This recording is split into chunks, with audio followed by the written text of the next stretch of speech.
Je suis Joanne Sonnard et l'émission qui suit est mon projet d'accès. Bon visionnement.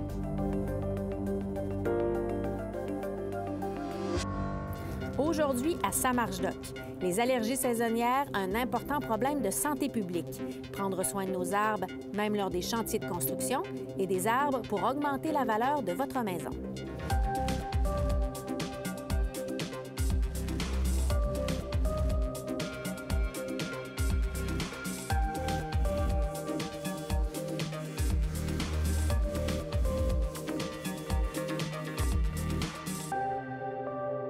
Bienvenue à Samarche-Doc. Le retour du beau temps amène la saison des allergies saisonnières. Au Québec, 1 personne sur 8 en souffre. Il y a bien sûr la rhinite allergique, ou plus communément appelée le rhume des foins, mais il y a aussi d'autres types d'allergies. Présente du mois d'avril au premier gel, la rhinite saisonnière est un important problème de santé publique. Et à tel point que ça a des coûts très importants pour l'économie québécoise. On parle de près de 240 millions de dollars par année au Québec. Avec les changements climatiques, ce nombre risque d'augmenter. J'en ai discuté avec la docteure Isabelle Drolet.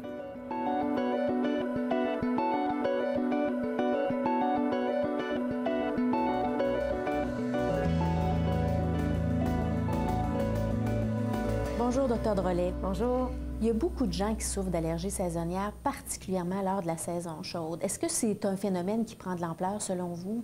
Oui, effectivement, depuis les dernières années, même au niveau mondial, on voit augmenter, progresser le niveau de rhinite allergique. La rhinite allergique saisonnière, qu'on appelle ici communément rhume des foins, c'est une réaction exagérée du corps humain face à un allergène qu'il croise. Chez les Québécois, il y a 1 personne sur 8 qui est atteinte de cette pathologie-là. De ces gens-là, 75 sont allergiques effectivement à l'herbe à poux, qui est un petit peu plus agressant là, pour eux.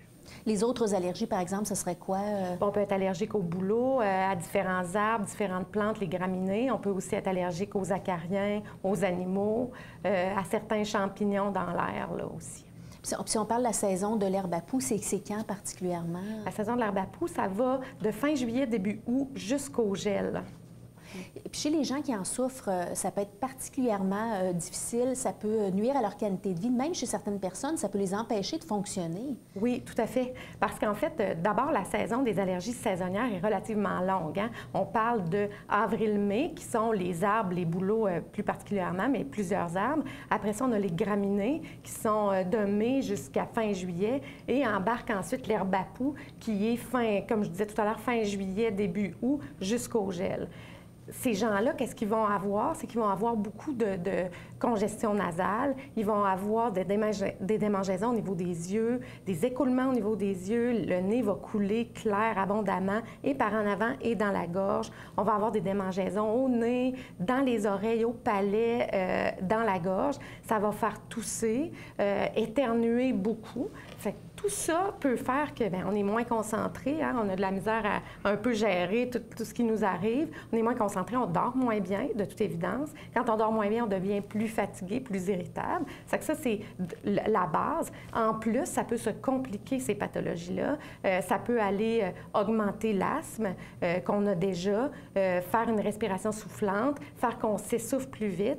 Avec l'inflammation, ça peut créer des sinusites, des otites, des choses qui vraiment nuisent à notre quotidien puis peuvent nous rendre franchement malades. Puis j'imagine qu'en plus, si on n'est pas fonctionnel, on ne peut pas travailler. Je veux dire, ça amène une série de coûts aussi, j'imagine, pour la société. Oui, effectivement. Ça a des grands coûts, les allergies respiratoires, parce que ça peut aller de 157 à 240 millions par année. Puis qu'est-ce qui coûte cher comme ça? Bien, c'est plusieurs volets. Effectivement, quand on est moins productif au travail, bien, c'est un certain coût. L'absentéisme au travail, l'absentéisme des parents des enfants qui sont malades aussi, les consultations médicales, les tests qu'il faut faire pour savoir à quoi on est allergique, les traitements médicaux, tout ça entraîne vraiment des coûts assez importants. Les changements climatiques amènent un réchauffement des températures qui a 2 impacts importants.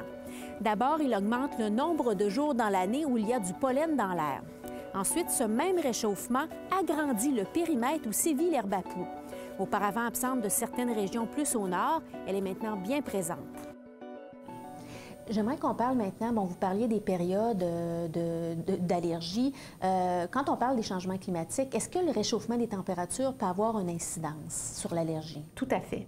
En fait, on sait que la pollution augmente le nombre de personnes qui sont susceptibles à développer des allergies. Ça, c'est la première chose. Deuxième chose, le fait d'avoir plus d'herbe à poux, parce que plus il fait chaud longtemps, plus la période s'allonge. La période est allongée. On a 20 jours de pollen de plus au Québec depuis 15 ans.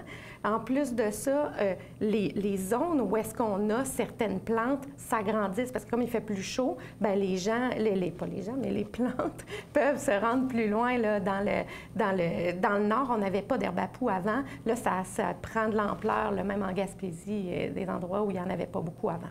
Ça, c'est bien pour les gens qui étaient allergiques, mais je me dis, est-ce que ça augmente le fait d'avoir une plus longue exposition? Il y aurait plus de gens allergiques à cause de ça? C'est sûr que les gens qui sont exposés plus longtemps, puis le pollen est un petit peu plus allergène, effectivement, ça augmente le nombre de personnes, mais ça augmente aussi le temps auquel chaque personne qui était allergique sera incommodée par les symptômes et peut-être compliquera plus qu'avant. Qu'est-ce qu'on peut faire pour régler le problème? Bien, il y a plusieurs choses qu'on peut faire. C'est sûr qu'avoir un aménagement paysager dans les villes, particulièrement dans les villes, parce que s'il y a plus de densité de population, plus on va être exposé. Donc, avoir un aménagement paysager qui aide à la diminution du pollen et qui aide surtout à la diminution de la pollution va nous aider beaucoup. Comme type, qu'est-ce qu'on pourrait faire? Bon, une des choses, c'est avoir des arbres, parce que les arbres, on sait, sont les poumons, entre guillemets, d'une ville. En plus, qui donc diminuent la pollution, mais en plus, forment de l'ombre. L'ombre nuit à la croissance de l'herbe à poux et va donc diminuer celle-ci, là. Donc, ça fait partie des solutions, avoir plus de verdure dans une ville. Oui. Vous parliez parlez-moi plus en particulier de l'herbe à poux. Comment on peut se débarrasser? Est-ce qu'il y a des façons de s'en débarrasser? Bon, le but n'est pas de s'en débarrasser, mais vraiment de diminuer sa croissance et diminuer son temps de pollen. Donc, en ville, on a beaucoup ce qu'on appelle des îlots de chaleur. On l'a vu dans une émission précédente. Est-ce que c'est de lutter contre ces îlots de chaleur-là, où il y a peu d'arbres, c'est très ensoleillé, c'est très chaud? Est-ce que ça peut aussi lutter contre l'herbe à poux? Tout à fait, parce que l'ombre va vraiment aider. Et aussi, comme je le disais tout à l'heure, le fait d'avoir des arbres fait une espèce de ventilation, si on veut, de la pollution et il va nous aider dans ce sens-là.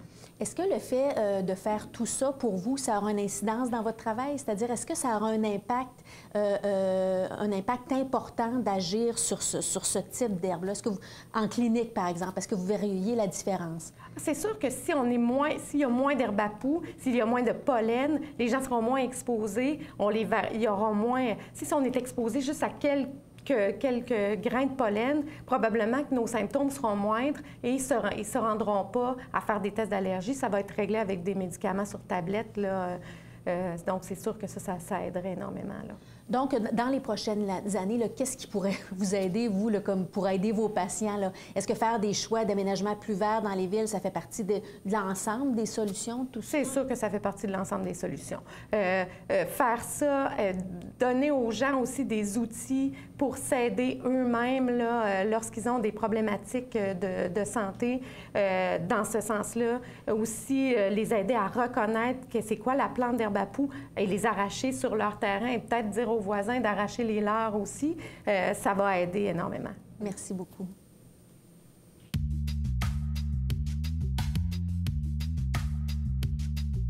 Alors moi, ma question serait de savoir, parce que j'ai des amis qui ont des allergies, comment peuvent-ils diminuer les symptômes de ces allergies-là qui sont passagers? En fait, la rhinite allergique, la première problématique, c'est d'essayer d'éviter l'exposition. Donc, si chez vous, vous voyez de l'herbe à poux, vous pouvez essayer de l'arracher. Il ne faut pas tondre la pelouse vous-même, c'est certain. Il faut donner ce travail-là à quelqu'un d'autre.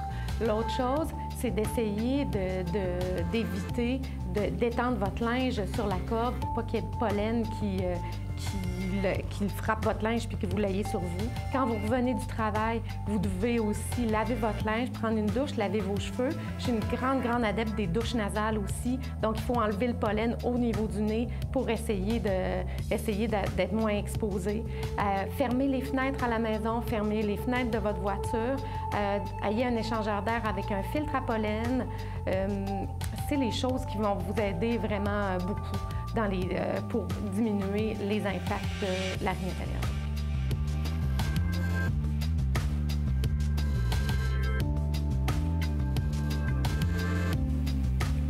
L'herbe à poux adore les îlots de chaleur. Les déserts urbains sans verdure sont des endroits très propices à sa croissance. Toutefois, la présence d'arbres crée de l'ombre et une compétition qui empêche l'herbe à poux de pousser. C'est pourquoi il est important de protéger nos arbres, particulièrement les arbres matures comme celui derrière moi. Mais saviez-vous qu'il est possible de les protéger même lors des chantiers de construction, que ces chantiers soient grands ou petits? J'ai rencontré l'arboriculteur Jean Lamontagne.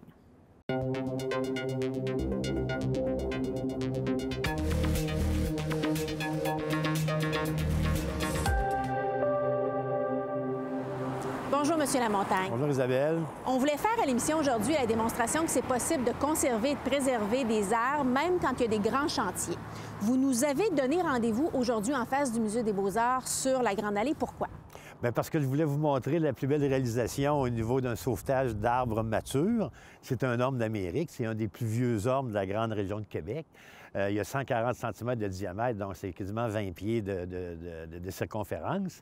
Et c'est un orme d'Amérique qui est l'arbre emblème de la Ville de Québec. Donc, c'est pour montrer qu'on était capable de le conserver malgré une perte de plus de 50 de son système racinaire, avec toutes les techniques qu'on a maintenant là, pour préserver les arbres. Donc, tout arbre qui nous donne un petit espace de protection pour le tronc, on est capable de le conserver. C'est possible. Alors, on va aller voir plus proche. Allons-y. Alors, on arrive à notre majestueux orme. Regarde ça, la beauté de cet arbre-là.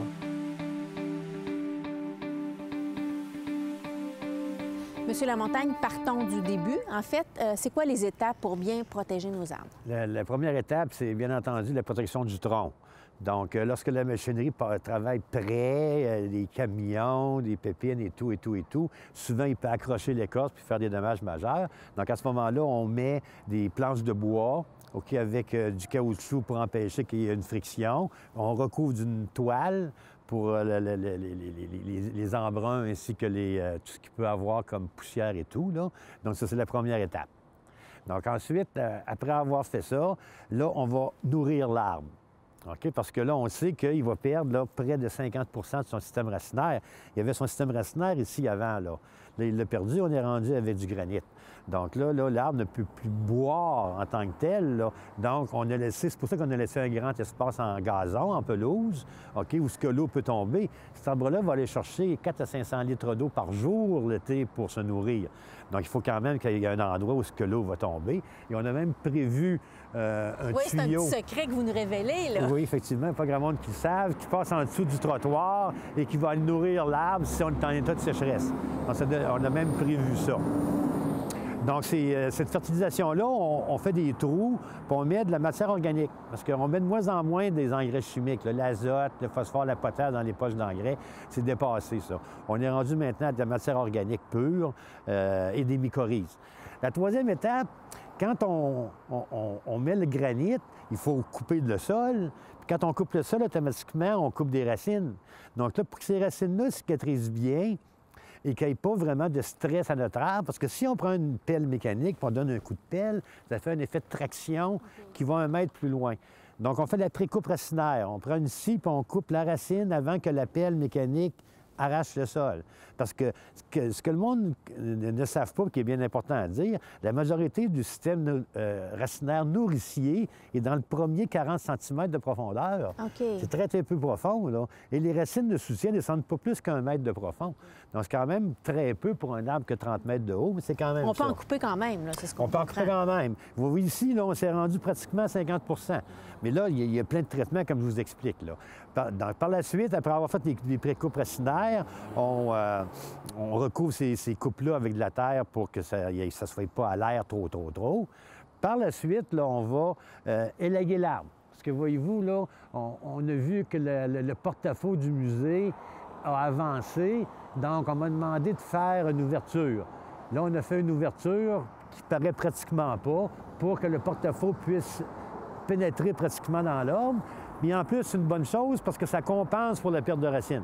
C'est un élagage, finalement, compensatoire pour compenser la perte de racines qui va lui couper quasiment 50 de sa nourriture, lui-là.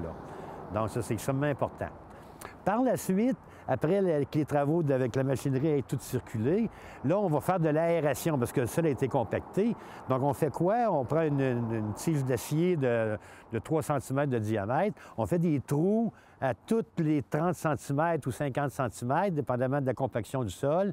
Et encore une fois, on remet de la matière organique dans ces trous-là. Ça aère le sol et ça permet aux radicelles de se redévelopper parce que les radicelles ne poussent pas dans un sol dur et aride. Donc, à ce moment-là, en étant aéré avec le compost, là, à ce moment-là, les radicelles vont pouvoir se redévelopper. Et finalement, à la fin des travaux, lorsque l'arbre a vraiment eu une perte racinaire maximale, bien là, on a mis des implants. Les implants, c'est quoi, ça? Ça, c'est un nouveau produit qui vient des États-Unis. C'est une petite pilule, grosse comme le petit doigt, qui est plein de nourriture. Donc, on injecte ça dans le tronc de l'arbre et ce produit-là va augmenter la quantité de nourriture, va permettre à l'arbre de redévelopper encore une fois son système racinaire nourricier. Donc, c'est un autre principe de plus pour garder sa santé. Et finalement, comme c'est un homme d'Amérique, qui a la maladie hollandaise, et qui peut avoir la maladie hollandaise, on a maintenant un vaccin en prévention, qui est un vaccin pour 2 à 3 années, qui va le protéger contre l'insecte de la maladie hollandaise de l'homme, qui peut le faire mourir très rapidement. Donc, comme ça, notre arbre est magnifique. On n'a pas loin de 200 ans devant nous. On va essayer de le conserver le plus longtemps possible, surtout qu'à l'avant du musée est extraordinaire. On va aller voir un autre point de vue. Qu'est-ce que vous en pensez? On va aller à l'intérieur. On a un beau point de vue sur la cime de l'arbre. Du 3e étage, on voit bien là, la partie qui était élaguée. On y va.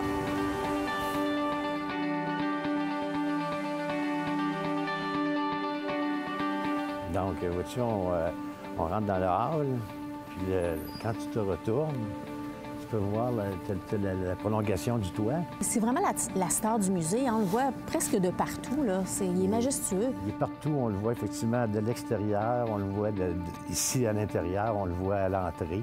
Puis tout à l'heure, on va monter au 3e, puis on le voit encore plus là, dans la salle. Là.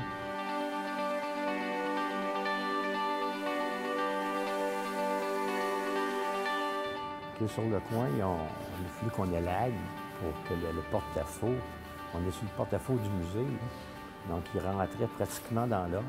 Donc on a été élagué quelques branches majeures. On le voit très bien ici. On peut voir les deux branches principales qui ont été coupées. Et on les a recouverts d'un produit pour éviter d'avoir des senteurs qui peuvent s'attirer le scolyte de l'orme qui tue les ormes, là, avec son champignon sur les pattes. Là. Donc, ce produit-là évite que l'arbre envoie des odeurs. Donc, c'est pour ça qu'il n'y avait pas de danger à le faire. Puis, on peut également voir le haubanage, là, le câble d'acier qu'on a mis pour prévenir, parce qu'il y avait une fourche quand même qui était assez âgée et qui était assez à angle fermé. Donc, on a profité pour mettre des haubanages là, pour le renforcer. Donc là, on est au 3e étage du musée, puis voilà, l'arbre, il dépasse encore. Donc, l'arbre est plus haut que le musée. Donc, c'est un peu phénoménal, la beauté et la qualité de cet arbre-là, comme je le disais tout à l'heure, qui dépasse 150 ans de loin, puis qu'on parle même de 200 ans et plus. Monsieur Lamontagne, là, on a parlé de faire plein de choses sur des arbres qui sont sur des chantiers, mais on peut prendre soin aussi de nos arbres sur nos terrains. Là. Ces choses-là s'appliquent aussi sur nos propres terrains. Là. Absolument. C'est d'ailleurs un peu pour ça qu'on fait ça aujourd'hui. C'est de démontrer qu'on peut sauver des arbres très près de bâtiments, très près de constructions. Avec nos nouvelles techniques qu'on a maintenant, on est capable vraiment là, de sauver d'innombrables arbres qui auraient été coupés il y a quelques années. Puis quand on peut le garder, ça a tellement bien fait. Merci beaucoup, M. Lamontagne. Ça fait plaisir.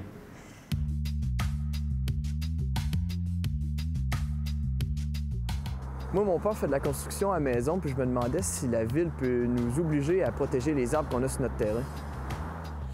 C'est une très bonne question. Ça dépend des fois. Lorsque tu demandes un permis de construction, est-ce qu'il y a des gros arbres à proximité, la Ville est exigeante pour donner, la Ville de Québec, là, je parle, est très, très exigeante pour donner le permis.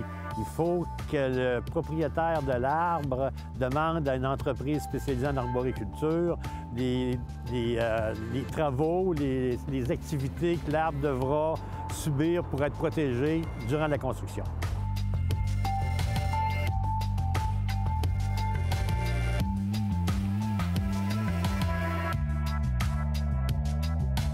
On vient de le voir, il faut bien prendre soin de nos arbres. Ils purifient et rafraîchissent l'air, ils améliorent notre santé, mais aussi ils embellissent nos milieux de vie. Mais les arbres aussi ont une vertu insoupçonnée. Ils augmentent la valeur de votre propriété. J'en ai discuté avec l'économiste François Desrosiers.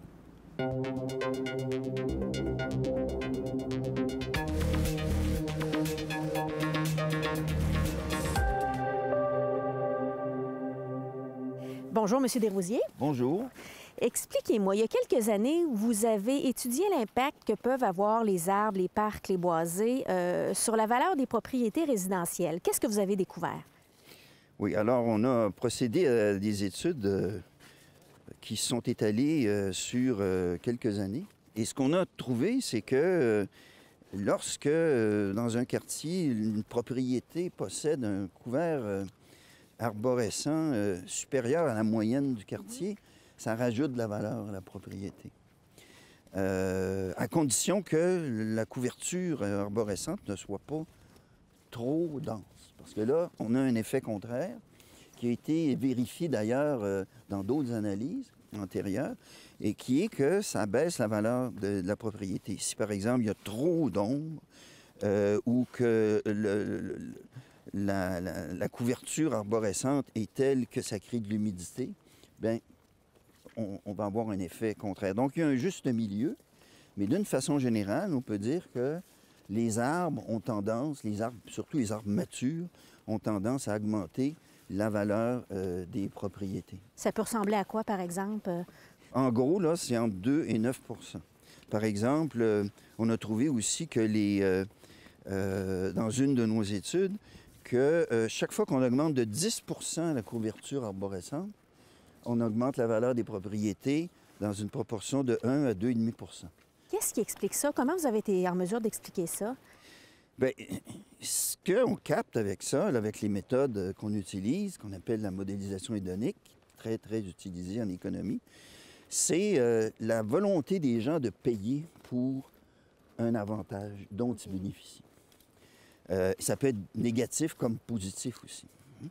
Alors, cette méthode-là permet d'isoler vraiment ces facteurs-là en prenant en compte tous les autres éléments et en les maintenant fixes. C'est l'attractivité, en fait, que ça amène. Exactement. C'est comme beaucoup d'autres éléments au niveau de la propriété, le fait d'être à proximité des services, d'avoir un accès facile à son emploi, tout ça, c'est des avantages qui se mesurent par cette méthode-là. Et on a voulu l'appliquer aux arbres, à l'impact des arbres, et également à l'aménagement paysager, parce que, par exemple, on a pu mesurer que la présence d'une haie sur le terrain, ça augmente en moyenne la valeur de 7 % des aménagements floraux, de la rocaille par terre, ça va chercher dans les 4,4 %. Et puis, un patio aménagé, on parle d'un patio avec de l'aménagement autour, ça va chercher dans les plus que 12 %. Donc, c'est très substantiel comme apport.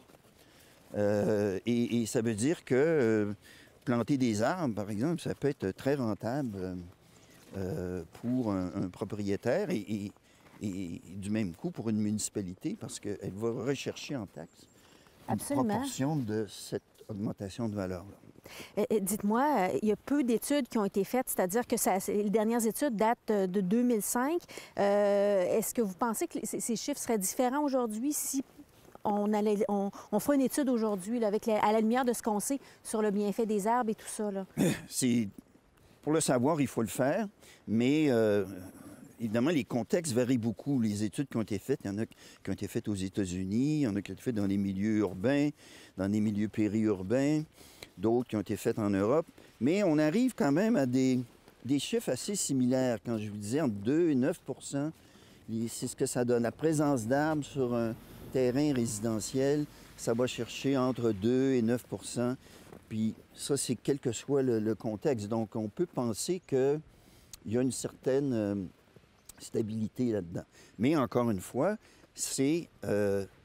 faut être nuancé. Et dans nos études, on a montré dans un des articles que l'impact varie avec le statut socio-économique. Hein? Plus le statut est élevé, plus l'impact est élevé. Et ça varie aussi avec la composition des ménages.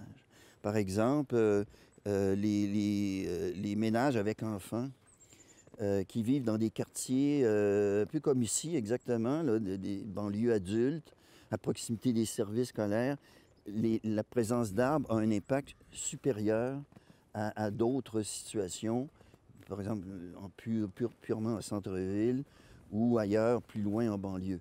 Donc, voyez-vous, c'est un mélange de facteurs qui sont multiplicatifs, qui interagissent, et c'est le statut socio-économique et la composition du ménage vont influencer comment les gens apprécient et sont prêts à payer pour une couverture arborescente.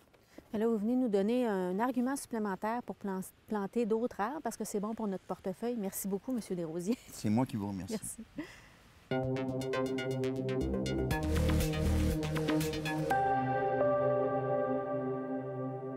Chaque année, c'est le retour de la saison des allergies. Et si elles ont un impact sur la santé de bien des gens, elles ont aussi un coût économique important pour la société. En terminant, Dr Drolette, c'est nécessaire de bien protéger nos arbres, particulièrement en milieu urbain. Effectivement, les arbres vont nous aider pour la qualité de l'air, vont nous aider pour l'ombre aussi qui va diminuer l'herbe à poux. Et puis, au point de vue de l'économie du Québec, effectivement, moins de consultations pour la rhinite allergique et une meilleure santé pour nous tous. Merci, Dr Drolet. Merci à vous. Alors, on vient de le voir, les arbres nous permettent de lutter contre cette fameuse herbe à poux. Et si on garde nos arbres en bonne santé, c'est aussi bon pour votre portefeuille, car les arbres augmentent la valeur de votre propriété. Alors voilà, c'est ce qui met fin à l'émission pour aujourd'hui. On se donne rendez-vous la semaine prochaine.